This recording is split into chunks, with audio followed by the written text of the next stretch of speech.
డైరెక్ట్గా ముఖ్యమంత్రి రేవంత్ రెడ్డితో తలపడినా కూడా మంత్రి కొండా సురేఖ పదవి ఎందుకు ఊస్టింగ్ కాలేదు? నిజంగా ఆమె సేఫ్ జోన్లో ఇప్పటికీ ఉండడానికి గల కారణం ఏమిటి? తెర వెనుక ఎవరైనా మంత్రాంగం నడిపిస్తున్నారా ముఖ్యమంత్రి రేవంత్ రెడ్డికి వ్యతిరేకంగా అంటే కనుక అనేక అనుమానాలు కలుగుతున్నాయి. కాదు అంటూ మరొక రెండు అంశాలు అయితే ప్రధానంగా తీసుకొస్తున్నారు. ఆమె బీసీ మంత్రిగా ఉన్నారు, మరోవైపు తెలంగాణ కాంగ్రెస్ ఇక్కడ బీసీ మంత్రం అయితే జపిస్తున్నటువంటి వేళ నిజంగా ఆమెపై చర్యలు తీసుకుంటే కనుక ఖచ్చితంగా అది పార్టీకి అతిపెద్ద మైనస్ కాబోతోంది. మరొక వైపు తెలంగాణ మహిళా సాధికారత పేరిట ఇప్పుడు కాంగ్రెస్ కూడా ఇప్పుడు గ్రౌండ్ లెవెల్లో దూసుకు వెళ్ళిపోతోంది.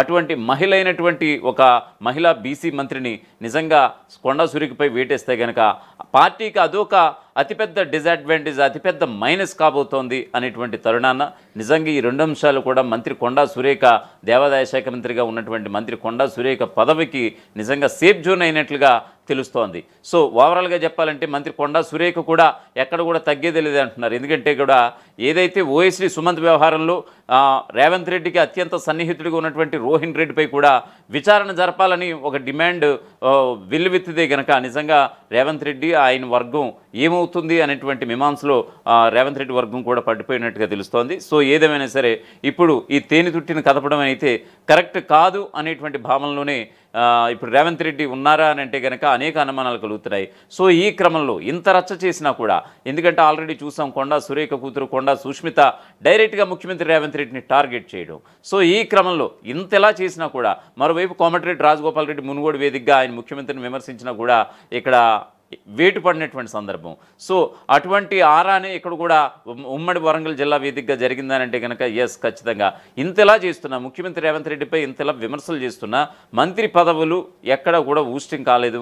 ఈ యొక్క కొండా సురేఖకు సంబంధించినటువంటి చర్చోపచర్చ అయితే జోరుగా కొనసాగుతుంది. ఏంటి తెర వెనుక ఆమె వెనుకున్నటువంటి శక్తులు ఎవరున్నారు అనేటువంటి ఒక కథనాలు అయితే పూర్తిగా వెలువడుతున్నాయి. కానీ కాదు, శక్తులు ఎవరు కాదు, ఆమె బీసీ ఒకటైతే మహిళా మంత్రిగా కొనసాగడం మరొకటి అంటూ కూడా చాలా పుంకాలుగా ఇప్పుడు వార్తలు కూడా మనం చూసి వస్తున్నాం. సో దేనైనా సరే ఇప్పుడు దీన్ని యాక్సెప్ట్ చేయాల్సిందే. సో దీనికి సంబంధించి ఒక పూర్తి స్థాయి అప్డేట్ చూద్దాం. సుమంత్ వ్యవహారంలో రోహిన్ రెడ్డి పైన కూడా విచారణ జరపాలన్నటువంటి డిమాండ్ కొండా సురేఖ వర్గం నుంచి రావచ్చు. ఇది సీఎంకు ఇబ్బందికరంగా మారే అవకాశాలు చాలా స్పష్టంగా కనిపిస్తున్నాయి. హైకమాండ్ కూడా ఇంతటితో వదిలేయాలని కూడా చెప్పిందా రేవంత్ రెడ్డి కానీ అంటే కనుక మేబీ అయితే అయి ఉండొచ్చు అనేటువంటి అనుమానాలు అయితే కలుగుతున్నాయి. ఎందుకంటే ఇంత వివాదం ఇంత రచ్చ జరిగినా కూడా మంత్రి పదవికి దూరంగా ఉండాల్సినటువంటి కొండా సురేఖ నిజంగా మంత్రి పదవి ఆమె ఇంకా అలా అంటిపెట్టుకుని ఉండమంటే అనేక అనుమానాలు కలుగుతున్నాయి. తెలంగాణ దేవాదాయ అటవీ శాఖ మంత్రి కొండా సురేఖ వరుస వివాదాలు ఇరుక్కోవడం, తర్వాత ఆ వివాదం సద్దుమణగడం కొంతకాలం నుంచి రివాజుగా మారిపోయింది. అయితే మాజీ ఓఎస్డీ సుమంత్ వ్యవహారం ఆమె పదవి గండం వరకు దారితీసింది. సీఎం రేవంత్ రెడ్డి మంత్రి పదవి నుండి సురేఖను తప్పించాలన్నటువంటి గట్టి పట్టుదలతో ఉన్నారనేటువంటి వార్తలు నిన్నటి వరకు వచ్చాయి. కాకపోతే ఇదే పరిస్థితుల్లో కొండా సురేఖను కాంగ్రెస్ పార్టీ రాష్ట్ర వ్యవహారాల ఇన్ఛార్జ్ మీనాక్షి నటరాజన్ పిలిచి మాట్లాడడం జరిగింది. దీంతో వివాదం సద్దుమణిగినట్లుగా వార్తలు వస్తున్నా కూడా పదవీ గండం నుంచి కొండా సురేఖ బయటపడడానికి ప్రధానంగా రెండు కారణాలే దోహదం చేశాయట. ఈ రెండు కారణాలు ఏంటో ఒకసారి మీకు వినిపించే ప్రయత్నం చేస్తాను. మాజీ ఓఎస్డీ సుమంత్ దక్కన్ సిమెంట్ ప్రతినిధులను గన్పెట్టి బెదిరించారు అనేటువంటి ఆరోపణలు వచ్చాయి. ఇదే క్రమంలో సుమంత్ను విచారణ నిమిత్తం అదుపులోకి తీసుకునేందుకు టాస్క్ ఫోర్స్ పోలీసులు కొండా సురేఖ నివాసానికి రావడం, అక్కడ సురేఖ కుమార్తె సుష్మిత వారిని అడ్డగించడం కూడా జరిగింది. ఈ సందర్భంలో సుష్మిత సీఎం రేవంత్ రెడ్డిపై చేసినటువంటి వ్యాఖ్యలు చర్చనీయాంశంగా మారిపోయాయి. గతంలోనూ సినీ ప్రముఖుడిపై చేసినటువంటి వివాదాస్పద వ్యాఖ్యలు మంత్రులతోనూ వరంగల్ జిల్లా నేతలతోనూ ఉన్నటువంటి విభేదాల కారణంగా ఆమెను పదవి నుంచి తొలగిస్తారు అనేటువంటి ప్రచారం కూడా బాగా ఊపందుకుంది. ఏకంగా తనపైన తన కుటుంబ సభ్యులపైన కేబినెట్ మంత్రిగా ఉండి కొండా సురేఖ అలాగే ఆమెతో పాటు సుష్మిత ఎలా వ్యాఖ్యలు చేస్తారని సీఎం అలాగే ఇతర మంత్రుల వద్ద వాపోయినట్లుగా తెలుస్తోంది. ఏ చర్య తీసుకోకుండా ఉంటే అది తన సమర్థత పైన, అది విశ్వసనీయత పైన అది ప్రభావం చూపిస్తుందని హైకమాండ్తో కూడా ఇటు ముఖ్యమంత్రి రేవంత్ రెడ్డి గట్టిగా వాదించినట్లుగా తెలుస్తోంది.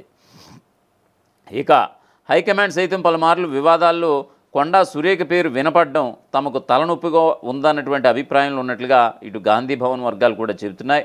కొండా సురేఖ ఇంటి వద్ద భద్రత తగ్గించడం, ఆమె శాఖకు సంబంధించినటువంటి ఫైళ్లు అన్నింటినీ కూడా సీఎం తెప్పించారు అనేటువంటి వార్తలు కూడా వచ్చాయి. ఇక మంత్రి పదవి నుంచి కొండా సురేఖను తొలగించడం ఖాయం అనేటువంటి వార్తలు కూడా వచ్చేసాయి. అయితే ఆ తర్వాత సీన్ మొత్తం మారిపోయింది. కొండా వివాదం కాంగ్రెస్ పార్టీ రాష్ట్ర వ్యవహారాల ఇన్ఛార్జ్ మీనాక్షి నటరాజన్ అలాగే పీసీసీ చీఫ్ మహేష్ కుమార్ గౌడ్ వద్దకు చేరుకుంది.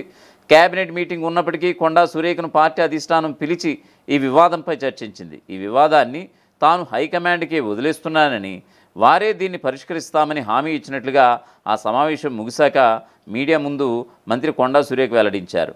వేటు తప్పదు అనుకున్నటువంటి తరుణాన కొండా సురేఖను 2 కారణాలు కాపాడాయని ప్రధానంగా మనం ఇక్కడ చెప్పుకోవచ్చు. హిందుత్వ ఎజెండాతో బీజేపీ దేశంలో తన అధికారాన్ని సుస్థిరం చేసుకుంటుంటే దానికి విరుగుడుగా కాంగ్రెస్ పార్టీ బీసీ నినాదం ఎత్తుకుంది రాష్ట్రంలో.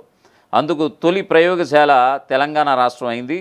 బీసీలకు 42% రిజర్వేషన్ల అమలుకు తెలంగాణ ప్రభుత్వం ఇప్పటికే అనేక చర్యలు చేపట్టింది. కోర్టుల్లో ఇది నానుతున్నా కూడా ప్రజల్లోకి మాత్రం బీసీ రిజర్వేషన్ల అంశాన్ని పెద్ద ఎత్తున ఆ పార్టీ తీసుకువెళ్తోంది. రానున్న రోజుల్లో జరిగేటువంటి ఎన్నికల్లో ఈ బీసీ మంత్రం తమ పార్టీని కేంద్రంలోనూ అధికారంలోనూ తీసుకువస్తుంది అనేటువంటి ఆశతో హస్తం నేతలు ఉన్నారు. ఈ క్రమంలో కేబినెట్లో బీసీ మహిళా మంత్రి అయినటువంటి కొండా సురేఖను తొలగిస్తే పార్టీకి చెడ్డ పేరు వస్తుందన్నటువంటి ఆలోచనతో రేవంత్ రెడ్డి ఒకవైపు పట్టుబట్టినా కూడా కాంగ్రెస్ హైకమాండ్ మాత్రం నో చెప్పినట్లుగా తెలుస్తోంది.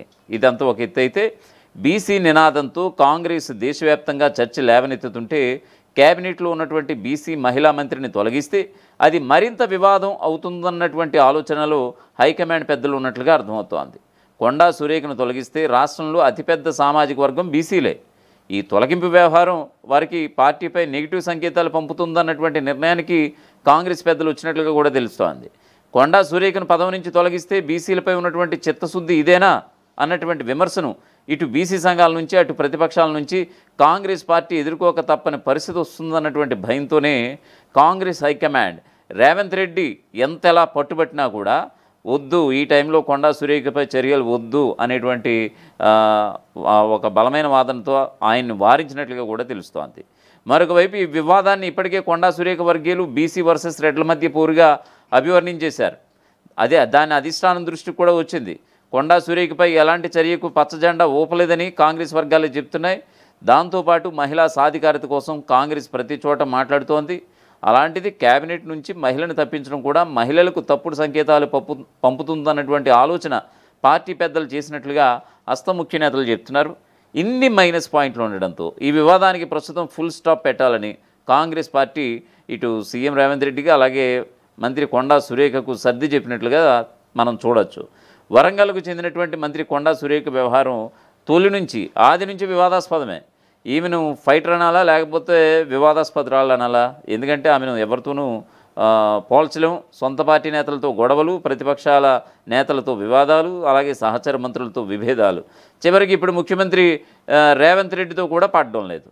తాజా వివాదంలో గమనించాల్సిన విషయాలు ఇక్కడ 3 ఉన్నాయి. అవి ఏమిటంటే, రేవంత్ మీద ఎక్కడ సురేఖ నోరెప్పలేదు ఇప్పటి వరకు. రేవంత్కు వ్యతిరేకంగా మంత్రిగా సురేఖ ఒక్క మాట కూడా మాట్లాడలేదు. భర్త కొండా మురళి ఏమో రేవంత్కు జై అంటున్నారు.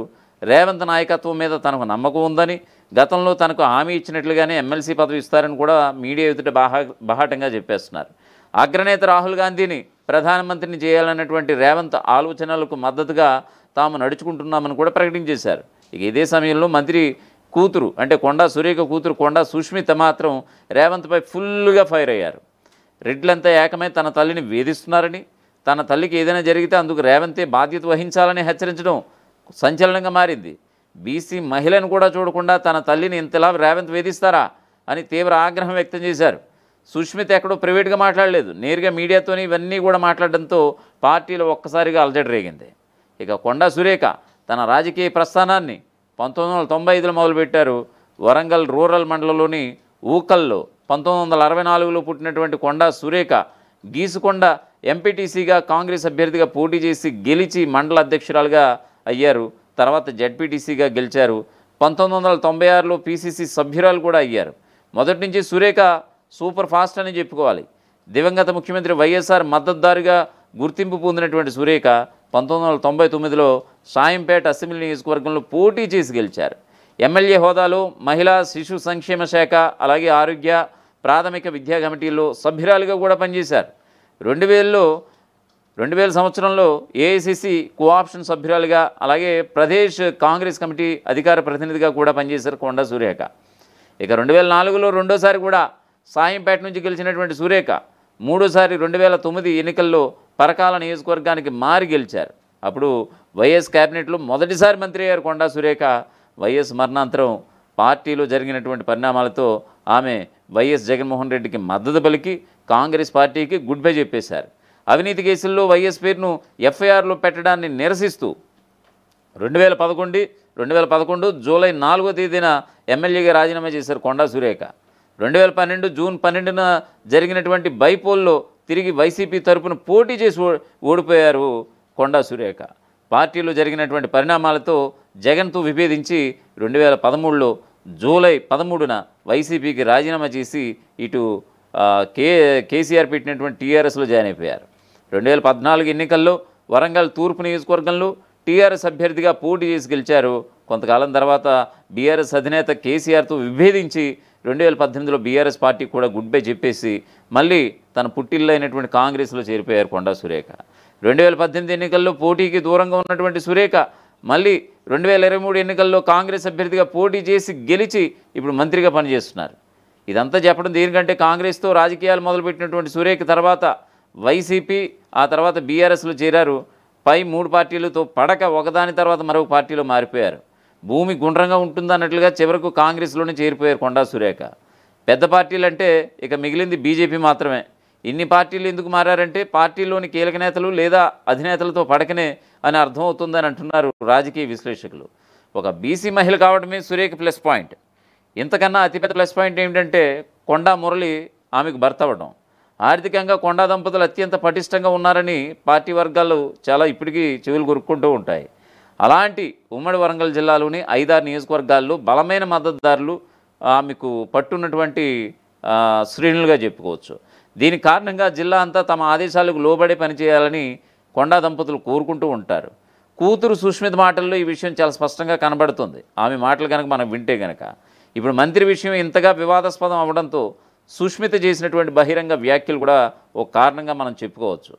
ఇప్పుడు ప్రస్తుత విషయానికి వస్తే జిల్లాలోని వరంగల్ వెస్ట్ ఎమ్మెల్యే నాయన్ రాజేందర్ రెడ్డి కావచ్చు, పరకాల ఎమ్మెల్యే రేవూరు ప్రకాష్ రెడ్డి కావచ్చు, అలాగే ఎమ్మెల్సీ బసవరాజ్ సారయ్య కావచ్చు, అలాగే station Ghanpur MLA Kadiyam Srihari, Warangal MP Kadiyam Kavya, మాజీ రాజ్యసభ ఎంపీ గుండు సుధారాణి లాంటి చాలామంది నేతలతో సురేఖకు బద్ధవైరం ఉంది. అందుకనే సురేఖకు వ్యతిరేకంగా పైన చెప్పినటువంటి ఎమ్మెల్యేలు కానీ ఎంతమంది ఎక్కడా కూడా అంటే ఆమెకు ఒక బీసీ మంత్రి, ఒక బీసీ నేత, మహిళా మంత్రిగా ఉండటం ఆమెకు అతిపెద్ద అడ్వాంటేజ్గా మారిపోయే ప్రస్తుత పరిస్థితుల్లో. ఒకవైపు సీఎం రేవంత్ రెడ్డి కావచ్చు, మరోవైపు ఉమ్మడి వరంగల్ జిల్లాకు సంబంధించినటువంటి ప్రజాప్రతినిధులంతా, కాంగ్రెస్ ప్రజాప్రతినిధులంతా కావచ్చు, ఏఐసిసి వద్ద కావచ్చు, ఇటు మీనాక్షి నటరాజన్ రాష్ట్ర వ్యవహారాల ఇన్ఛార్జ్ వద్ద కావచ్చు, ఇటు పిసిసి చీఫ్ వద్ద కావచ్చు, ఆమెపై వెయిట్ వేయండి అని ఎంత నెత్తి నూరు ముత్తుకున్నా సరే ఆమెపై ఇప్పటికే అధిష్టానం వెయిట్ వేయకపోవడానికి ప్రధాన కారణం ఆమె బీసీ అవ్వడం ఒక ఎత్తు అయితే, ఆమె మహిళా మంత్రిగా కొనసాగడం మరొక ప్లస్ పాయింట్ అని చాలామంది చెప్తున్నటువంటి పరిస్థితి.